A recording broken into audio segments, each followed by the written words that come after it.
स्वागत है दोस्तों आपका हमारे education channel sharp IQ education में। MA पॉलिटिकल साइंस की पहली किताब राजनीतिक सिद्धांत को हम लोग पढ़ रहे थे। अगर आपने इससे पहले के वीडियोस नहीं देखा हो तो लिंक डिस्क्रिप्शन में दे रखा है, वहां से जाके आप सारे लेक्चर्स को अटेंड कर सकते हैं। आज का हमारा टॉपिक है न्याय चैप्टर 6। तो चलिए शुरू करते हैं। आप हमारे लेक्चर का PDF टेलीग्राम चैनल पर पा सकते हैं, जिसका लिंक डिस्क्रिप्शन में दे रखा है। आप हमारे साथ इंस्टाग्राम पर भी जुड़ सकते हैं। यहाँ पर मैं डेली करंट अफेयर के पोस्ट अपडेट करता रहता हूँ और आप अपनी क्वेरीज भी मुझसे यहाँ पर पूछ सकते हैं। अगर आप नए हैं तो प्लीज़ मेरा चैनल जरूर सब्सक्राइब करें ताकि हर वीडियोस की नोटिफिकेशन आप तक जल्द से जल्द पहुँच सके। न्याय न्याय इंग्लिश शब्द जस्टिस का हिंदी रूपांतरण है। यह किसी भी समाज के लिए अत्यंत महत्वपूर्ण है। अगर आप खुद ही एक सोच के देखेंगे कि अगर किसी समाज में न्याय ना हो तो वहाँ पर जो शक्तियों का बंटवारा है और जो स्वतंत्रता है वो खतरे में आ जाती है। किसी भी सभ्य समाज के गठन के लिए उस समाज का न्यायपूर्ण होना बहुत ही आवश्यक होता है। न्याय व्यवस्था निष्पक्ष होनी चाहिए। जिस समाज में अगर न्याय व्यवस्था निष्पक्ष होगी, कुशल होगी, वह समाज अत्यंत ही क्या होगा, उन्नतिशील होगा। इसके बिना संपत्ति की सुरक्षा नहीं होती है। हमारे बीच आसपास जो संसाधन, जो अवसर होते हैं, उनकी जो सुरक्षा होती है वो बिना न्याय के नहीं होती है और हमारी संपत्ति की भी सुरक्षा क्या होती है, वो खतरे में आ जाती है। अगला है हमारा जो अधिकार है, जो स्वतंत्रता है, यह भी क्या होती है, खतरे में हो जाती है।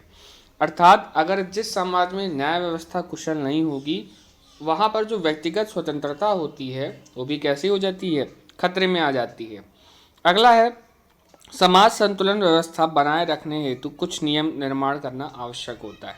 समाज में जो हमारे अलग अलग वर्ग का तबका होता है, इस ऐसे समाज में जो संतुलन बनाए रखने के लिए कुछ नियमों का निर्माण करना आवश्यक होता है। अब यह नियम कैसे हैं? जो न्याय हैं वो दो प्रकार के होते हैं। पहला है आपका प्रक्रियात्मक न्याय, दूसरा है सत्तावादी न्याय। आइए समझते हैं इसको। प्रक्रियात्मक न्याय मनुष्य के लिंग, धर्म, जाति को ध्यान दिए बगैर न्याय करना, ये क्या होता है, प्रक्रियात्मक न्याय के अंतर्गत आता है। इसको हम ऐसे समझ सकते हैं कि अगर कोर्ट में दो व्यक्ति के बीच मामला हो रहा हो तो जज को उनके लिंग, धर्म, जाति के आधार पर फैसला ना सुनाकर जो व्यक्ति दंडनीय कार्य किया है या जो व्यक्ति अपराधी है, उसको निष्पक्ष भाव से दोषी करार देना चाहिए और अपना फैसला सुनाना चाहिए निष्पक्ष भाव से। अगला है सत्तावादी न्याय। यह आवश्यकता आधारित न्याय होता है, यानी कि आवश्यकता पड़ने पर ही ऐसे न्याय सुनाए जाते हैं। अर्थात अगर इसका एग्जाम्पल हम ऐसे ले सकते हैं कि अगर कोई व्यक्ति बहुत ही बुजुर्ग है और या फिर अगर किसी व्यक्ति ने जाने अनजाने में अगर गलती कर बैठी हो या किसी की हत्या कर दी हो, वह अनजाने से भूल हो चुकी हो, तो उसके दंड में थोड़ा सा रियायत बरतना या एक आवश्यकता आधारित न्याय के अंतर्गत आता है। तो उस आधार पर अगर आवश्यकता पड़ने पर थोड़ी रियायत की जरूरत होगी अगर किसी चीज़ में, किसी ऐसे केस में, तो ऐसे न्याय पद्धति या ऐसे न्याय में को हम सत्तावादी न्याय के अंतर्गत लाते हैं। अगला है रॉयल्स के अनुसार सामाजिक न्याय संबंधी उदारवादी समतावादी सिद्धांत। यह बहुत ही महत्वपूर्ण है, एग्जाम में आता है, इसको ध्यान से पढ़िएगा। रॉयल्स ने उपयोगितावादी न्याय को दोषपूर्ण माना है। जो ये उपयोगितावादी न्याय है, इसको रॉयल्स ने क्या माना है, एक दोषपूर्ण माना है। इनके अंतर्गत ये कहना है कि जनसंख्या के बड़े समूह सुख शांति कुछ व्यक्ति की भलाई के बलिदान को उचित ठहराता है। अर्थात कोई जनसंख्या है, उसके एक बड़ी समूह है, तो वो क्या होगा, पावरफुल होगा। तो इसके अंतर्गत अगर कुछ व्यक्ति की जो भलाई है, जो सही कार्य किए होंगे या जो निर्दोष होंगे, उनके बलिदान को उचित ठहराया जाता है। किसके अंतर्गत, उपयोगितावादी न्याय के अंतर्गत। इस कारण रॉयल जो हैं इस न्याय को दोषपूर्ण न्याय मानते हैं। आइए आगे समझते हैं। रॉयल्स का मानना है धनी समाज आपसी लाभ के लिए कार्य करता है। जो धनी समाज है वो आपसी लाभ के लिए क्या करता है, अलग अलग कार्य करता है।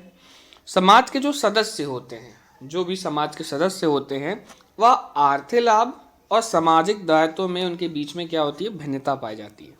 अगर कोई समाज में रहने वाले सदस्य हैं तो उनके लिए जो आर्थिक लाभ होगी और जो सामाजिक दायित्व होगा उनके बीच में क्या होगी, थोड़ी सी भिन्नता पाई जाएगी।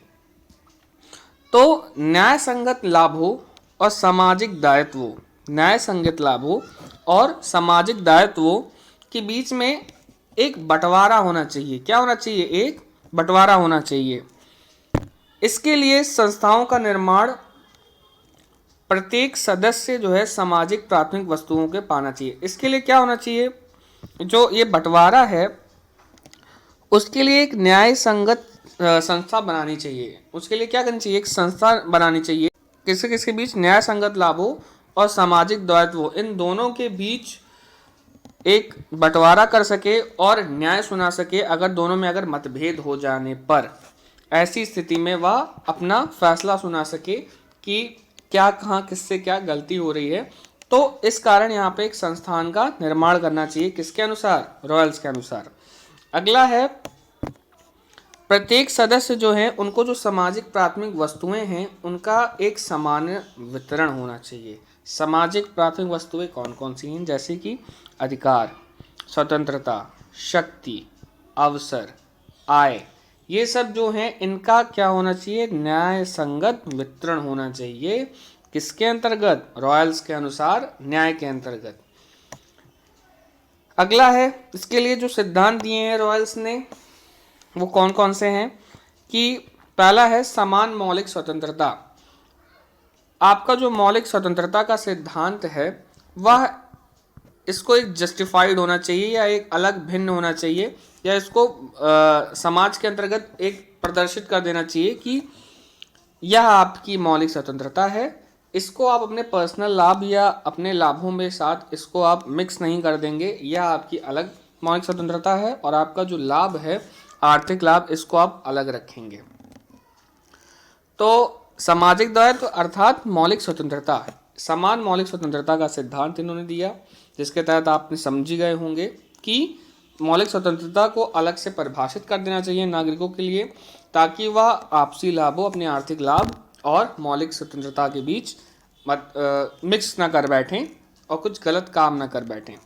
अगला है, दूसरा है अवसर और निष्पक्ष स्वतंत्रता। अवसर की क्या होनी चाहिए, एक निष्पक्ष स्वतंत्रता होनी चाहिए, अर्थात लोगों को जो अवसर है उनके जाति, लिंग, जन्म स्थान के आधार पर भेदभाव रहित होना चाहिए।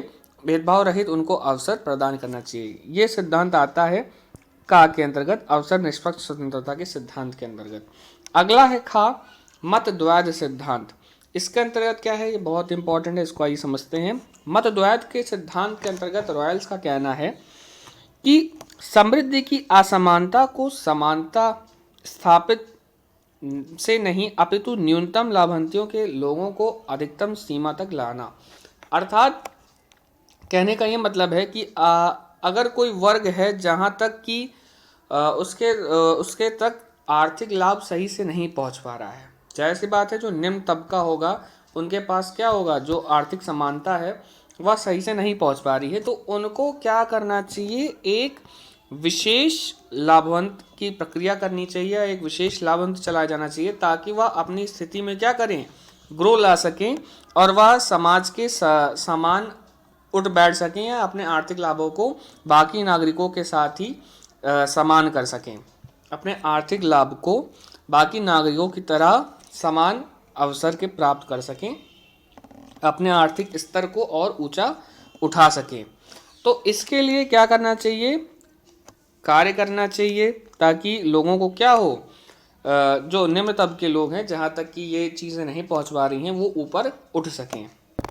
स्वतंत्रता अवसर समान रूप से वितरण करना चाहिए। जो स्वतंत्रता का अवसर है, यही नहीं कि धनी लोगों के बीच में रह जाना चाहिए, निम्न तबकों तक नहीं पहुँचना चाहिए, ऐसी स्थिति उत्पन्न ना हो, ऐसे समाज से गठन करना चाहिए।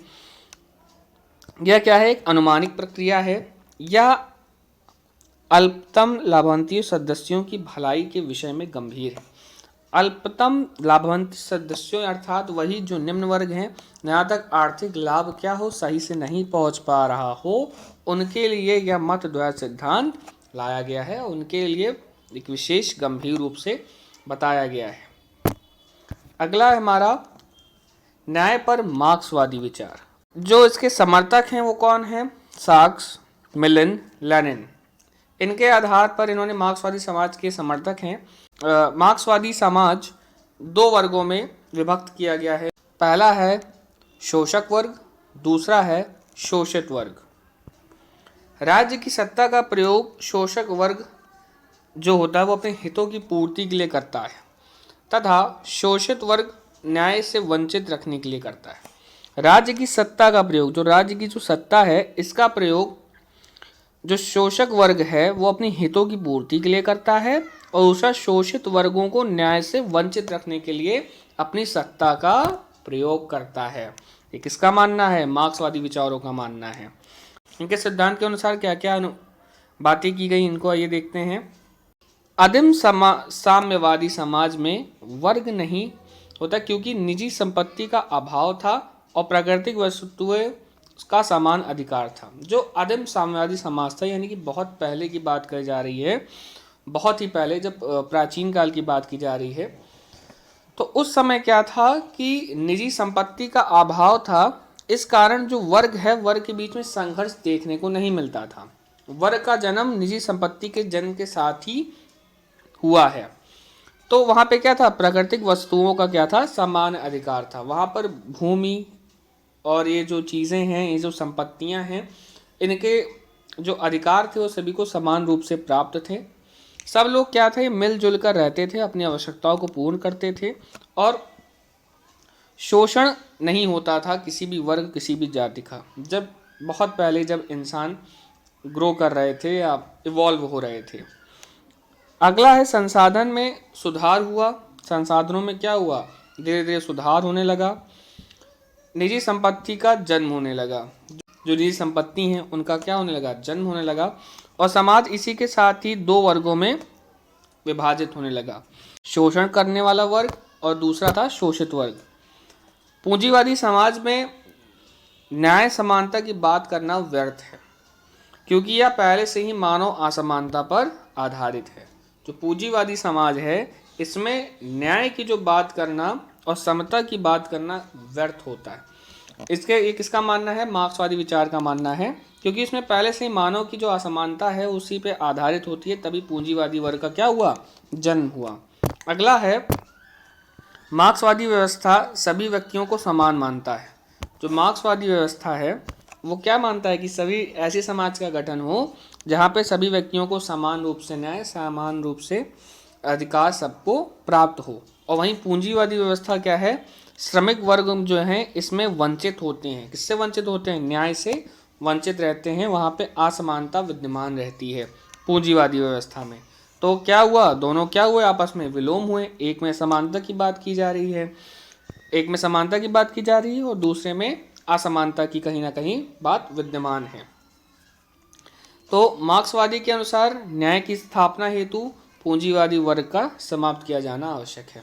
मार्क्सवादी मानते थे कि अगर समाज में न्याय को स्थापित करना हो तो उस समाज में पूंजीवादी वर्ग को समाप्त किया जाना चाहिए।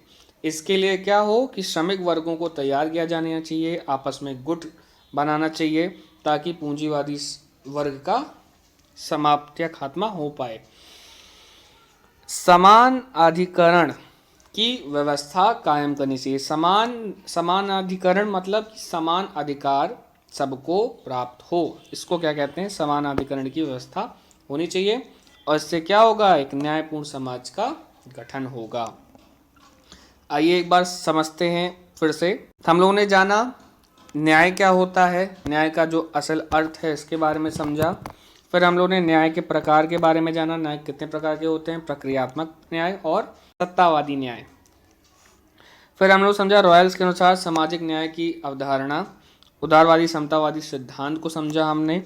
फिर इन्होंने जो अपने सिद्धांत के अंतर्गत जो चीज़ें दी हैं उनको हमने समझा। मत द्वैत सिद्धांत को जाना, मार्क्सवादी विचार को जाना न्याय पर, उनका क्या विचार था, इनके सिद्धांत को समझा हमने, और इसी के साथ ही हमारा ये चैप्टर समाप्त होता है। नेक्स्ट चैप्टर हम लोग पढ़ेंगे कर्तव्य बोध। धन्यवाद। अगर आपको मेरा लेक्चर पसंद आता है तो इस चैनल को सब्सक्राइब करें, लाइक करें और अपने दोस्तों के साथ शेयर करें। Thanks for watching.